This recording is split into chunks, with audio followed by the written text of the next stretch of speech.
Prof. Gun-Gun, tadi kan saya menyampaikan ada orang-orang lama, ada arus balik yang katanya kelompok Jokowi. Kalau memang itu benar, tapi juga ada bagaimana cara Presiden menyampaikan, merespon sebagai seorang pemimpin. Anda melihat?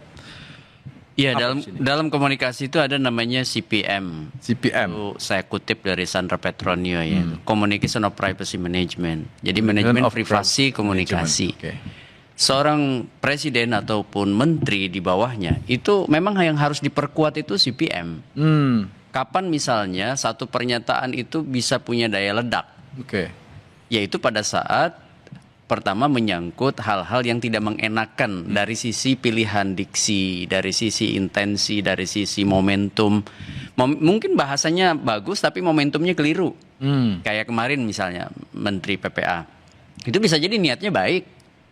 Ya kan? Tapi momentumnya tidak pas. Itu juga harus dibaca sebagai cara mengelola CPM tuh.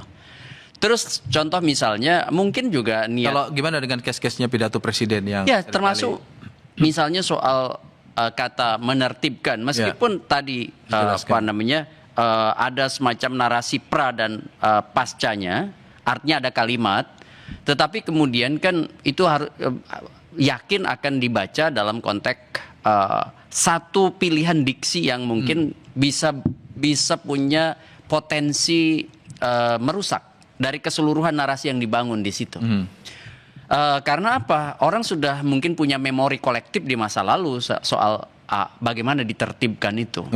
Sama juga misalnya inflasi pengamat itu kan menciptakan musuh baru. Menciptakan musuh baru. Kenapa? Pengamat itu menurut saya harus jadi mitra kritis. Kenapa? Karena demokrasi kalau kata-kata inflasi itu seolah ada kelebihan, ada peningkatan melonjakan. Ya apalagi kan ditambah dengan kalimat penjelasnya. Iya kan? Misalnya tidak sesuai backgroundnya, itu akan kemudian backfire ke pemerintah. Contohnya banyak menteri yang tidak pas backgroundnya. Hal seperti ini kan menyangkut communication privacy management sebenarnya. Belum lagi kalau kita bicara, karena begini, komunikasi hari ini ditandai selain oleh CPM itu oleh narasi. Narasi udah kita bahas, bagaimana misalnya memformulasikan narasi pemerintahan Prabowo, dan saya yakin Bakom salah satu kekuatannya harusnya di situ. Bagaimana mengorkestrasi narasi pemerintah lewat kementerian, lembaga, dan daerah, supaya kemudian itu ada satu benang merah yang dibaca oleh publik sebagai benang merah yang koheren, yang padu gitu.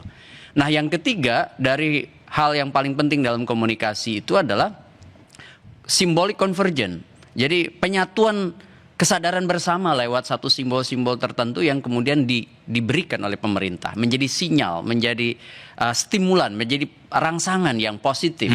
Nah kalau kemudian ada simbol baik kata-kata maupun tindakan yang menyiratkan bahwa pemerintah itu memang sangat akomodatif pada kehendak publik, saya yakin tidak muncul fenomena-fenomena letupan seperti Agustus yang lalu itu. Terima kasih. Makin banyak catatan buat Bakom yang baru ini.